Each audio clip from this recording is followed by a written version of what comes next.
요시야 왕 때에 성전을 수리하다가 율법책이 발견이 되었습니다. 여기서 발견된 율법책의 말씀을 인하여 요시야 왕의 개혁이 시작되었습니다. 이처럼 하나님의 말씀은 참된 개혁으로 우리를 인도합니다.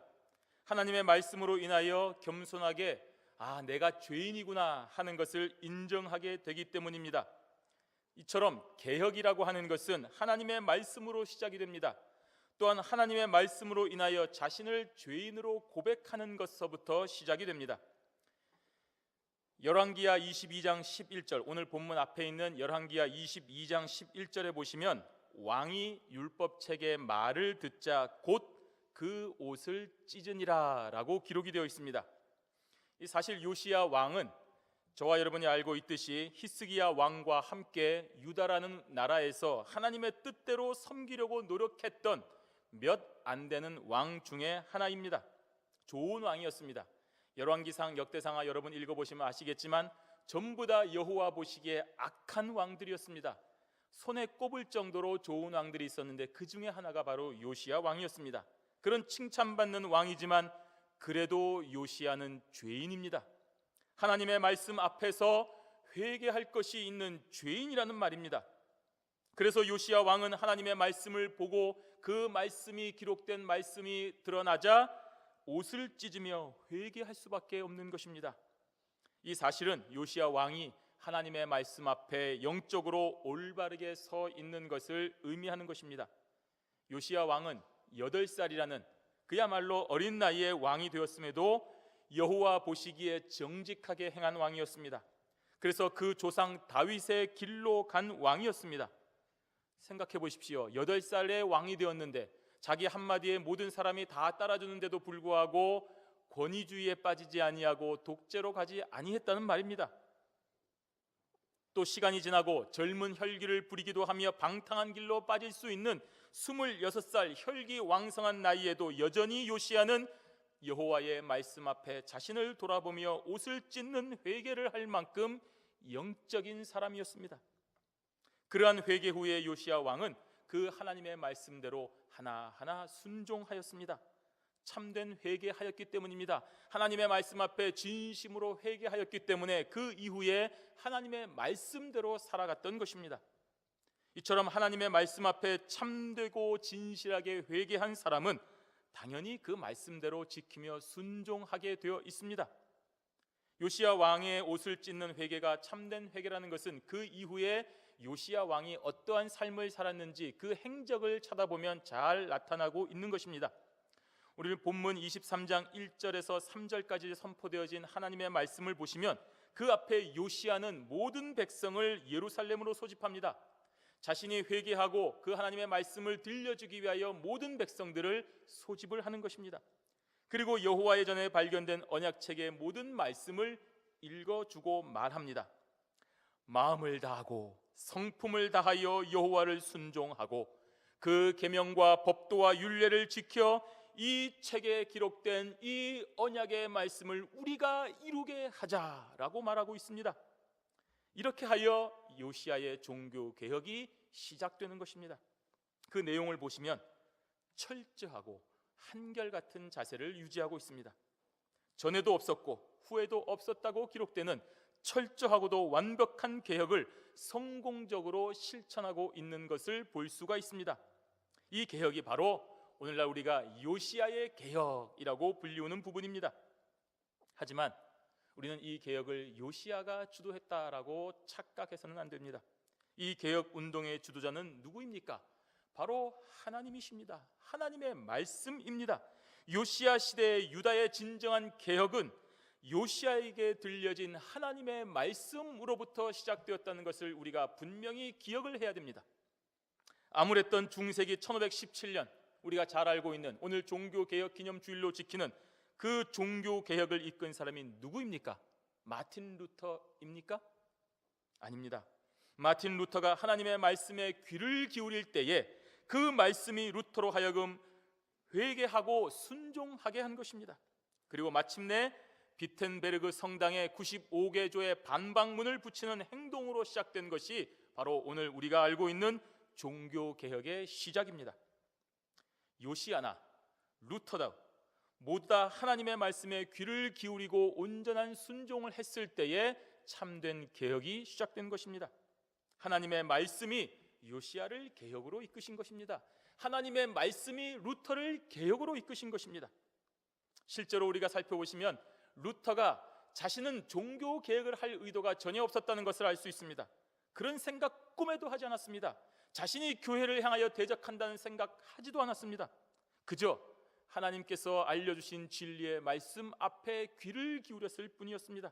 그리고 그 말씀이 루터를 감동시키고 루터의 인생을 하나님을 위하여 사용되도록 하나하나 인도하신 것입니다. 오늘 저와 여러분이 다니는 이 교회는 개혁주의 교회입니다. 이것은 우리 교회가 우리의 삶이 개혁신앙, 즉 종교개혁자들이 추구했던 그 바른 신앙의 터 위에서 세워져 있다는 것을 의미한 것입니다. 그러나 이는 단순히 과거 종교개혁자들이 이루어 놓은 신앙의 터 위에 세워져 있다는 것만을 의미하는 것은 아닙니다.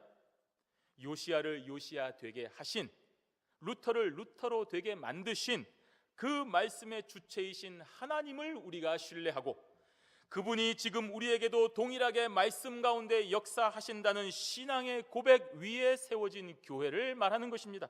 매일 매 순간마다 참 진리가 되시는 그분의 말씀으로 새롭게 우리의 죄악된 본성을 오늘 비추어진 진리의 말씀 앞에 하나하나 세우는 것을 말하는 것입니다. 그것이 개혁입니다. 오늘 나의 삶이 말씀에 비추어 올바른 대로 가고 있는가? 오늘 나의 행동이 오늘 이 말씀 앞에 제대로 가고 있는가? 날마다 돌아보는 것, 겸손하게 하나님의 말씀 앞에 귀를 기울이는 것, 그것이 참되고 진정한 개혁이라는 것입니다. 그렇다면 우리는 이미 개혁자의 걸음을 걸어가고 있는 것입니다. 우리 믿음의 선진들이 하나님의 말씀에 귀를 기울이고 순종하여 참된 개혁의 삶을 살아갔던 오늘 본문의 기록을 함께 살펴보심으로 오늘 우리도 참된 개혁의 걸음을 걸어가는 축복의 시간이 되시기를 바랍니다. 종교 개혁은 바로 사람이 하지 아니하고 오직 하나님만이 하신다는 사실을 저와 여러분이 확실하게 깨달아야 됩니다. 오늘 본문에 앞선 1절에서 7절 사이에 보시면 요시야 왕이 자신의 발견한 율법책을 모든 백성들에게 들려주었다고 기록이 되었습니다. 그리고 그 책의 말씀에 순종하여 더럽혀진 성전을 깨끗하게 하였습니다. 그리고 모든 것에 걸쳐 세워진 그야말로 우상 숭배의 본산지인 산당을 개혁하기 시작하였습니다. 참된 개혁은, 이렇게 시작된 개혁은 결코 멈추지를 않습니다. 오늘 본문 8절 말씀을 우리 함께 보도록 하겠습니다. 8절 함께 읽습니다. 또 유다 각 성읍에서 모든 제사장을 불러오고 또 제사장이 분향하던 산당을 게바에서부터 브엘세바까지 더럽게 하고 또 성문의 산당들을 헐어버렸으니 이 산당들은 부윤 여호수아의 되문 어귀 곧 성문 왼편에 있었더라. 아멘. 산당이라고 하는 것은 문자적으로는 높은 곳이라는 뜻을 가지고 있지만 실제적으로는 우상 숭배라는 핵심적인 곳입니다. 우리나라의 좋은 곳, 경치, 산에 올라갔을 때 경치 좋은 곳에 뭐가 있습니까? 다 절이 있거나 무슨 미신의 산당이 있습니다. 그것과 똑같습니다. 이 산당은 가나안 정복 시에 그 거주민들이 자신들의 우상을 섬기던 곳이었습니다. 그런데 이러한 산당이 산 위에 높은 곳에만 있는 것이 아니라 오늘 기록에 보시면 여호수아의 대문 어귀 곧 성문 왼편에도 있었다고 기록을 하고 있습니다. 대단히 충격적인 사실입니다. 그만큼 종교적으로 타락했다는 분명한 증거가 됩니다. 9절 말씀 함께 있습니다. 산당의 제사장들은 예루살렘 여호와의 단에 올라가지 못하고 다만 그 형제 중에서 무교병을 먹을 뿐이었더라. 그 산당의 제의를 집주하는 제사장들이 레위인이었습니다. 레위인이 이방 신에게 제사를 지내고 있는 것입니다. 이들은 각기 형편에 따라, 즉 돈 되는 대로 따라 이방 신들에게도 예배를 드릴 뿐 아니라 여호와 하나님께 드리는 예배도 집전하였다는 사실입니다. 여러분, 이것이 상상이 되십니까? 백성들의 입장에서는 산당의 제사장이나 여호와 성전의 제사장이나 별다른 차이가 없기 때문입니다. 토요일 날 이단의 모임에서 집회를 인도한 목사가 바로 다음 날 주일날 교회에서 예배를 인도한다는 말입니다. 어제 예배 이단 모임에 가서 열심히 설교하고 예배 인도하고 돈 받고 오늘도 자기가 섬기는 교회 와서 열심히 예배 드리고 예배 인도하고 돈을 받는다는 말입니다. 여러분, 이것이 이해가 되십니까? 그만큼 타락했습니다. 이렇게 되면 이단이나 기독교나 무슨 차이가 있습니까? 백성들의 입장에서 보면 똑같은 목사가 인도하는 그 이단 교회나 그 이 장로 교회나 무슨 차이가 있겠습니까? 백성들에게 혼동이 오는 것입니다. 그래서 요시야 왕은 산당의 제사장들을 모아서 여호와의 단에 올라가지 못하도록 한 것입니다. 이방 산당에서 제사를 지전한 그 레위인들을 여호와의 단에 올라가지 못하도록 조치를 한 것입니다. 하나님께 예배드리는 행위 자체를 막았다는 말입니다. 그런데 그들에게 자비를 베풀어서 제사장들이 먹을 수 있는 무교병을 먹게는 해주었습니다. 굶겨 죽이지는 않고 그래도 먹을 것은 주었다는 말입니다. 이렇게 산당의 제사를 폐하고 산당을 척결한 요시야는 이어서 사람을 제물로 바치는 몰록 제사를 근절시키고 계속해서 각종 우상과 산당들을 파괴하기 시작했습니다. 이것은 다 하나님의 말씀 앞에 철저하게 순종한 결과입니다. 우리 11절 말씀 함께 읽습니다. 유다 열 왕이 태양을 위하여 드린 말들을 제하여 버렸으니, 이 태양신 경배는 당시에 가장 광범위하게 이루어졌으며 특히 애굽에서 가장 오래되고 왕성하였습니다. 그런데 이스라엘의 유다 열왕 요시야 이전의 왕들이 태양신을 숭배하였다는 사실은 그만큼 역대 왕들이 타락하였음을 보여주고 있는 것입니다. 어쩌면 그들의 마음의 진심이 아니었을지 모릅니다. 그저 애굽과 같은 강대국과의 관계를 고려하여 정치적인 입장에서 받아들였을 수도 있습니다. 이것은 전통이나 관례 혹은 신리라는 이름으로 행해진 우상 숭배에 이미 분명합니다. 변명이 될 수 없다는 말입니다. 요시야는 그래서 이를 과감하게 개혁을 한 것입니다. 그래도 역대 왕들이 했는데, 이렇게 전통인데 관습인데 우리가 이래야 외교적인 마찰을 줄일 수 있습니다 라고 하는 말에 귀를 기울이지 아니하고 과감하게 개혁을 했다는 말입니다. 하나님의 말씀에 순종하는 일에 다른 이유를 달지 않았습니다. 오늘 하나님의 말씀 앞에 순종하면 내일 먹을 것이 떨어집니다. 오늘 하나님 앞에 말씀에 순종하면 우리가 모든 대적들에게 죽임을 당합니다 라는 이유로 인하여서 하나님의 말씀 앞에 합리화하거나 개혁을 중단하지 않았다는 말입니다. 이유를 달지 않았습니다. 바로 이것이 참된 개혁자의 모습입니다. 12절 말씀 함께 읽습니다.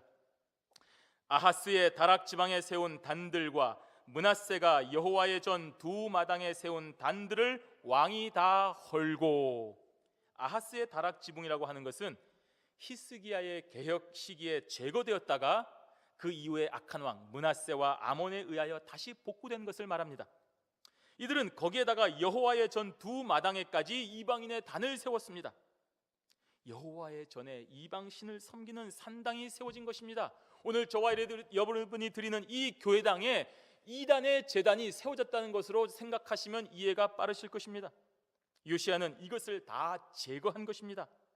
다시 세우거나 또 사용할 수 없도록 완전히 파괴했습니다. 그 돌이나 그 모든 것들을 빻아서 가루로 만들었고 그 가루를 기드론 시냇가에 버려버렸습니다. 다시는 찾을 수 없도록 한 것입니다. 계속되는 13절 말씀 함께 읽습니다. 예루살렘 앞 멸망산 우편에 세운 산당을 더럽게 하였으니, 이 멸망산, 여러분 어떤 산인지 모르시겠습니까? 신약시대 감람산으로 불리워진 산입니다. 여기에 솔로몬이 이방 여인들과 그 숱한 결혼들을 하면서 그 이방 여인들이 가져온 신들에 빠져 우상 숭배를 하게 되고 각종 이방 신전들을 여기에다 세웠습니다. 아스다롯과 그모스와 밀곰을 숭배하는 신전들입니다. 우리가 잘 모르지만 이 이름만 들어도 벌써 우상이라는 것을 알 수 있지 않습니까? 요시야는 바로 그 석상들을 깨트려 버리고 그 자리에 사람의 해골들을 채워 넣었습니다. 죽은 자의 시신이 닿으면 부정한 것인데 아예 그곳을 해골로 채워버렸으니 더럽혀진 것 아니겠습니까? 이제 다시는 그곳에서 거룩한, 자기들이 생각하는 거룩한 종교 의식을 드리지 못하는 효과를 가져오는 것입니다.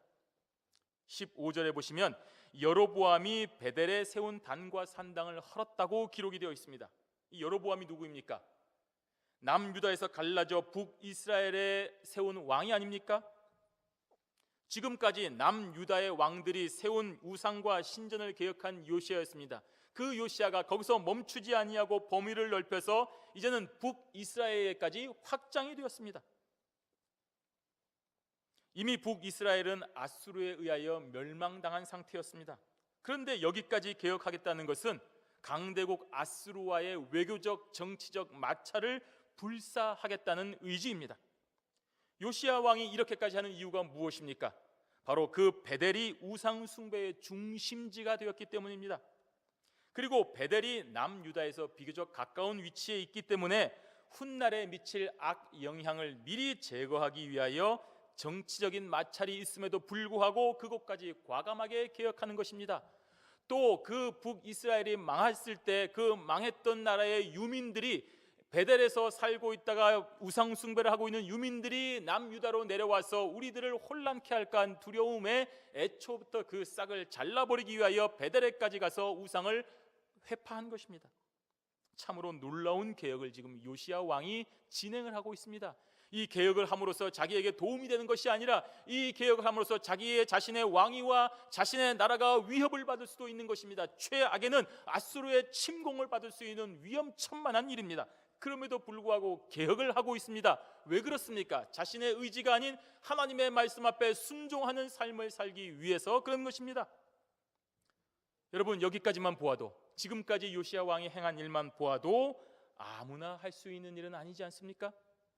그런데 더 놀라운 사실은 요시야 왕의 이러한 개혁이 이미 300년 전에 예언되었다는 사실입니다. 열왕기상 13장 1절에서 2절에 보시면 제가 읽어드리겠습니다. 때에 하나님의 사람이 여호와의 말씀으로 인하여 유다에서부터 베델에 이르니 마침 여로보암이 단 곁에 서서 분향하는지라 하나님의 사람이 단을 향하여 여호와의 말씀으로 외쳐 가로되 단아 단아 여호와께서 말씀하시기를 다윗의 집에 요시야라 이름하는 아들을 낳으리니 저가 내 위에 분향하는 산당 제사장을 내 위에 제사할 것이요 또 사람의 뼈를 내 위에 사르리라 하셨느니라. 아멘. 이미 300년 전에 이러한 일이 일어날 것이 예언이 되었다는 사실입니다. 북이스라엘의 초대 왕인 여로보암이 자신의 나라를 세우고 거기에 제사를 지낼 때에 레위인이 아닌 평범한 사람으로 제사장을 삼았습니다. 이는 명백한 하나님에 대한 반역입니다. 자기 마음대로 정한 시기를 절기로 세워서 정하여 제사했습니다. 6월절이면 6월절 하나님이 지키라고 하신 날짜가 있습니다. 그 날짜를 무시하고 자기 편한 대로 자기 마음대로 절기를 정하여 그 베델에서 제사를 지냈다는 말입니다. 이는 명백히 여호와를 대적하는 일입니다. 그래서 하나님께서 바로 그 자리에, 그 분향의 자리에 당신의 사람, 하나님의 사람을 보내셔서 너가 이렇게 하였구나, 정확히 300년 후에 다윗의 자손의 요시야라는 이름이 나와서 이 단을 불사를 것이다 라고 예언을 하시고 그 예언이 오늘 이루어졌습니다. 우리 16절 말씀해 보시면 그 전한 여호와의 말씀대로 되었더라 라고 기록한 것을 보여질 수가 있습니다. 이것이 바로 하나님의 절대 주권의 섭리입니다. 그러니 여러분 지금까지 한번 생각해 보십시오. 지금 이 요시야가 행한 개혁이 요시야의 의지입니까? 하나님의 의지입니까? 당연히 하나님의 의지가 아니겠습니까? 하나님께서 하시는 것입니다. 절대 주권자이신 하나님께서 이미 모든 것을 아시고 계시고 주장하시는 것입니다. 이것이 개혁입니다. 그러니 마틴 루터의 종교개혁은 루터가 한 것이 아니라 당연히 하나님께서 주장하시고 섭리한 것이 명백한 것입니다. 따라서 우리는 오늘 종교개혁주일에 루터라고 하는 사람을 기념하는 것이 아니라 루터를 사용하신 하나님의 주권을 기억하고 하나님을 바라보아야 됩니다. 하나님의 역사를 보아야 되는 것입니다. 요시야나 루터나 자신이 개혁을 한다고 생각한 적이 단 한 번도 없었습니다. 특별하게 자신이 쓰임을 받아서 이 명령을 수행하는 뛰어난 사람이라고 생각한 적도 없습니다. 만약에 여러분 이 세상에서 어느 누가 자신이 하나님의 명령을 받고 하나님의 뜻을 따라 교회와 세상을 개혁한다고 그 개혁자가 되어야 되는 역할이 주어졌다고 스스로 주장한다면 그것이 바로 가짜라는 명백한 증거입니다. 개혁은 오직 하나님께서 하시기 때문입니다. 자신이 개혁자임을 주장한다면 그는 바로 자신이 하나님의 자리에 서는 오만하고 무지한 자임을 스스로 드러내는 것입니다. 진정한 개혁자는 하나님의 말씀 앞에 두렵고 떨리는 마음으로 회개하는 자입니다. 자신이 죄인임을 알기 때문입니다. 그리고 그 말씀이 명하신 대로 오늘 하루하루 순종하는 삶을 살아갈 뿐입니다. 예수 그리스도의 십자가 보혈로 인하여 내가 죄인이지만 하나님의 은혜로 의인이 되었구나, 놀라운 축복을 받았구나 하는 것을 알기 때문입니다. 이렇게 하나님의 말씀 앞에 겸손하게 자신을 낮추고 회개하며 그 말씀이 어떻게 하는지 하루하루 살아가며 순종하면 하나님께서 바로 그 사람을 당신의 개혁에 사용하시는 것입니다. 그리고 그 사람을 통하여 놀라운 일들을 이루시는 것입니다. 따라서 오늘 이 땅을 살아가는 성도들이 매일 매순간 하나님 앞에 말씀 앞에 회개하고 순종하면 바로 그 시간에 하나님께서 그 사람을 당신의 개혁에 사용하시는 것입니다. 개혁은 무슨 전단지를 만들어서 배포하고 여기저기 사람을 불러 모아서 조직하며 선동하며 호소하고 자신의 잣대를 내세워 누구를 몰아내야 되고 그 자리에 새로운 깨끗한 사람을 데려오는 것, 그것이 개혁이 아닙니다. 그것은 자신의 욕심과 이름을 위한 작업을 하나님의 뜻으로 포장한 거짓입니다. 절대로 여러분 거기에 속으시면 안 됩니다. 개혁은 사람이 하는 것이 아니라 하나님께서 하시는 것임을 믿으시기를 바랍니다. 개혁은 두 번째로, 그 개혁은 사람이 아닌 하나님께 모든 영광을 돌리는 것입니다. 오늘 요시야 왕은 자신의 개혁이 하나님으로부터 시작된 것을 알았고 하나님의 섭리 가운데 있다는 사실을 깨달았습니다. 그래서 모든 백성들에게 이 명백한 사실을 알린 것입니다. 혹시라도 사람들이 요시야 왕을 찬양하고 자기 자신을 높일까 봐 두려웠던 것입니다. 진실을 알려줘야 되겠다고 생각을 한 것입니다. 우리 오늘 본문 17절 말씀 함께 읽습니다. 요시야가 이르되 내게 보이는 저것은 무슨 비석이냐? 성읍 사람들이 고하되 왕께서 베델의 단에 향하여 행하신 이 일을 전하러 유다에서 왔던 하나님의 사람의 묘실이니이다. 아멘. 여러분, 이 얼마나 은혜 되는 기록의 말씀입니까? 하나님의 말씀에 순종하여 정치적인 마찰을 무릅쓰고 저 남유다에서 북이스라엘로 왔던 요시야였습니다. 그런데 사실은 이미 300년 전에 하나님의 사람에 의하여 이 모든 것이 예언되었다는 사실을 알게 되었고 마침내 하나님의 놀라운 섭리를 깨닫게 된 것입니다. 하나님께서 계획하셨습니다. 하나님께서 요시야를 보내셨습니다.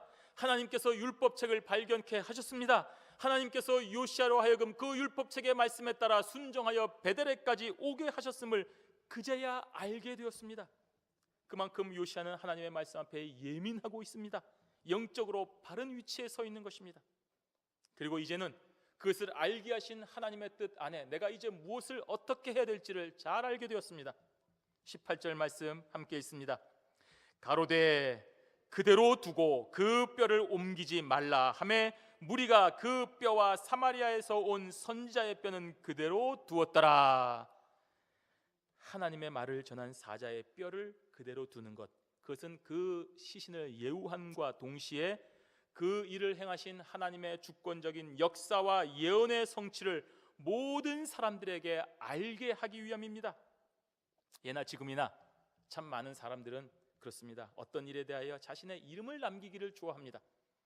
남북전쟁을 승리로 이끈 대통령으로 역사에 남기를 원합니다. 통일 한국의 위대한 업적을 이룬 정치인으로 역사에 이름을 남기려 합니다. 하지만 하나님께서는 이 세상에서 저와 여러분과 같은 성도에게 어떤 이름도 남겨두기를 원하고 계시지 않습니다. 오로지 하나님께 순종하는 것만을 원하십니다. 여러분, 혹시 하나님 앞에 순종하여 여러분이 얻은 것이 있습니까? 그 얻은 것이 있다고 한다면 그 모든 영광 하나님 앞에 돌리시기를 바랍니다. 지금 요시야는 정확하게 이 일을 진행하고 있는 것입니다. 하나님의 명령에 의하여 여기까지 와서 그 예언을 전하고 죽은 이름 없는 선지자의 묘를 모든 사람들이 알도록 기념하는 것은 그 사람을 높이는 것이 아니라 그 사람을 통하여 예언하시고 자신을 보내어서 그 예언을 성취하게 하신 하나님의 놀라운 일을 기념하는 것입니다. 이것이 바로 참된 개혁자의 모습인 것입니다. 하나님으로부터 사용되었으면 그것을 깨닫고 하나님 앞에 모든 영광 하나님께 돌리는 경건하고 겸손한 자가 되는 것, 이것이 바로 참된 개혁자의 모습인 것입니다. 성도 여러분, 지금도 그렇지만 496년 전 당시 교회의 모습은 참 처참했습니다. 더 이상 내려갈 곳이 없을 정도로 극한 타락의 모습을 보여주었습니다. 정규 신학교를 졸업하지 않고 돈 주고 사서 목사 노릇한 것 말할 것도 없습니다. 지방 군주들은 그것을 알면서도 적당히 타협하고 함께 결탁하여 백성들을 현혹시킵니다. 내가 너 제사장 시켜줄게, 너는 나를 축복해라. 그래서 우리가 저 무지한 백성들의 돈을 한번 긁어보자, 그런 모습으로 보여줬습니다. 심지어는 성경에도 없는 말들을 지어내며 사기를 칩니다. 백성들은 성경을 읽을 수도 없었고 읽을 줄도 모르기 때문입니다. 하나님을 위한 교회가 아니라 자기들을 위한 교회가 되었습니다. 사욕을 채우기 위하여 하나님의 이름은 간 곳이 없고 사악한 무리들이 된 것입니다. 당연히 개혁이 되어야 되지 않겠습니까? 원래의 모습대로 회복이 되어야 되지 않겠습니까?